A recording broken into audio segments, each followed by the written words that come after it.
Today I am taking up chapter 11, Initial Hooks to Straight Strokes and Curves.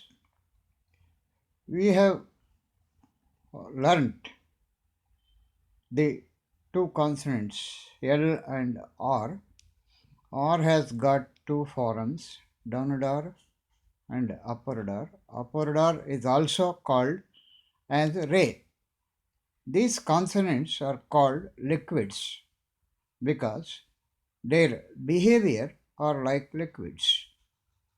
You mix any two liquids, for example, milk and water. When you mix them, they mix freely one with the other. In the same way, these two consonants, L and R, they mix freely with the other consonant and they form double consonant. Now, let us see how to represent R. Every rule has two parts. The rule which applies in case of straight strokes, the rule which applies in case of curved stroke. Now, let us take the straight strokes. In case of straight strokes, that is P, B, T, D, D, D, J, J, K, and G. If we if you add a small hook initially with the right motion, it adds the sound of R to that consonant. So this is per, this is bur, ter, der, cher, jer, kar, and gar. They should be called by their syllabic names as per, bur, ter, der, cher, jer, kar, gar. Example: pray. You have to write per plus a. You write per, mark the vowel a. So when there is a hook, you have to read the consonant first and then hook sound and then the vowel. If there is a preceding vowel, read the preceding vowel, consonant, and the hook. And then if there is a vowel at the right hand side, you have to read the vowel later. This is pray. In the same way, tray,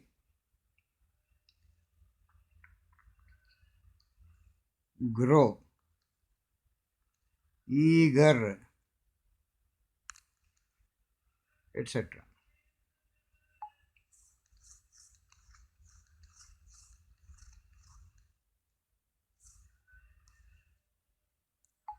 In case of curved stroke, the R is represented by adding an initial hook, small initial hook inside the curve.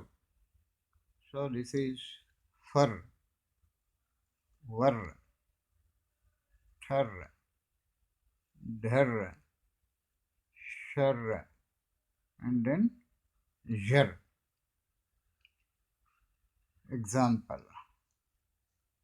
offer, fur, your vowel. Every, every. I, dar, measure, pressure, leisure, Leisure, leisure, etc. This shar and jar, it is always written downwards. First you have to write the hook and then you have to write ish and g downwards. So the double consonant shar and jar are always written downwards.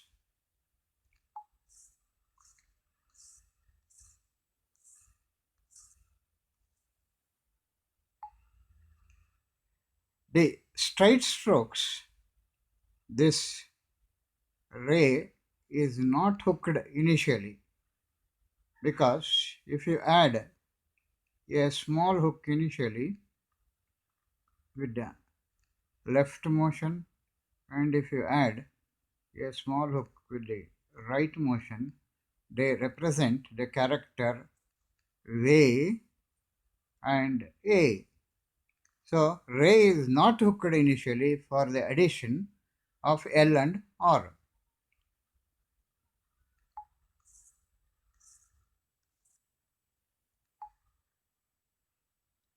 In case of ing, if you add a small hook in the beginning, as a special case for that, the sound of cur or gur is added. It represents the sound of incur and inger, as you hear in the words banker, ting, tinker,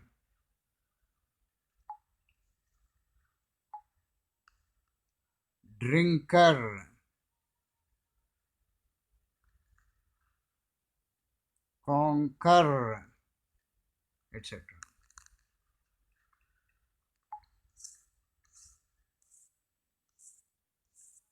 Now let us take the consonant L.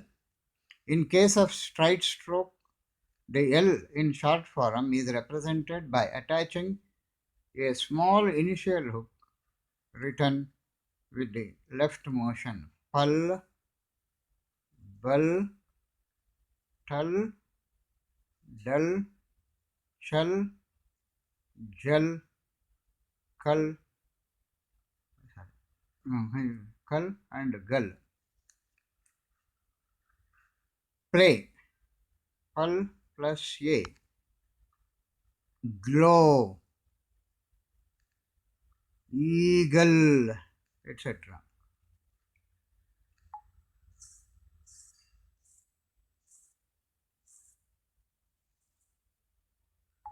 In case of curved stroke, L is represented by adding a large hook initially inside the curve.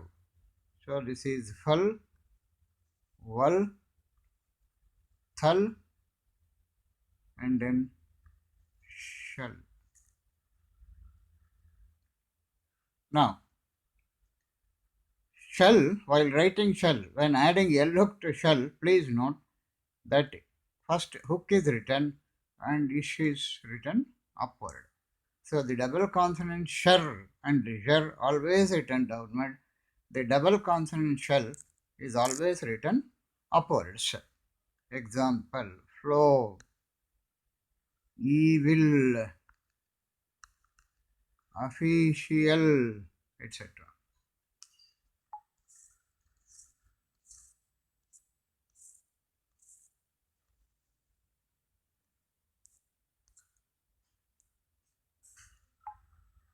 Now, extended use of L hook. This means, in shorthand, while writing the outlines for the words, we write the outlines according to the syllables in which it is pronounced. For example, deeply. So we say the outline should have been D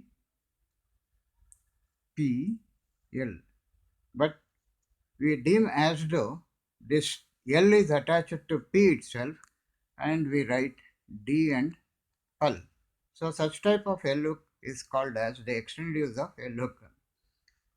In the word enlivener,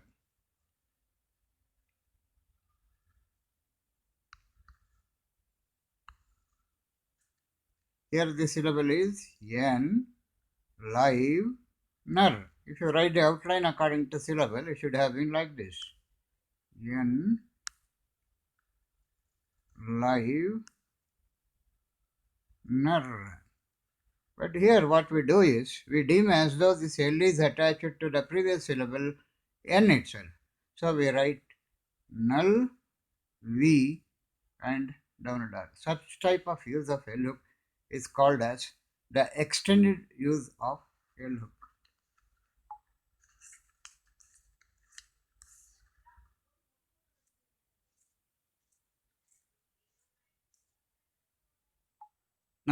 the grammar locks in this chapter.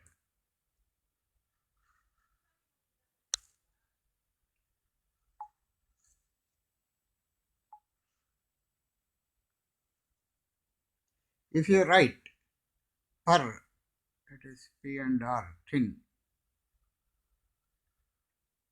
If you write through the line, it represents principle, principal, principally.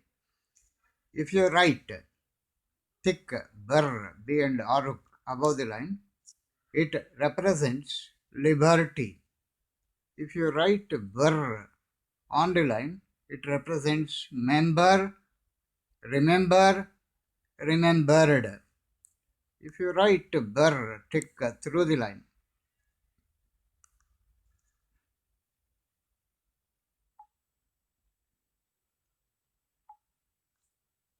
if you write bur thick through the line, it represents number, numbered. If you write aruk and t, that is thin, ter on the line, it represents truth. If you write der tick above the line, it represents doctor or doctor or doctor. This doctor we refer for a PhD holder. This doctor who gives medicine. For both, der is written above the line. Der on the line is dear. Der through the line, during. Shar, thin. Shar on the line is chair. Shar through the line is cheer. C-H-E-R-E. C-H-E-R. Cheer. Jar above the line, larger. Cur, thin. It is written on the line. It represents care. So you practice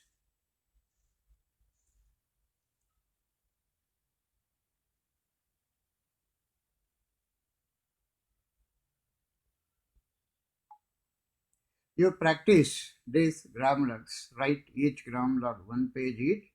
At the same time, whatever grammar logs have come in the previous chapter, you write at least one line each daily so that you will remember them. Then you take the exercise 39 in the textbook, page number 50. So as I already said, you read the shorthand outline, copy the shorthand outline and transcribe it. And then after transcribing, you check up with the key that is given at the end. If you have made any mistakes, you write that outline several times so that you will not repeat that mistake.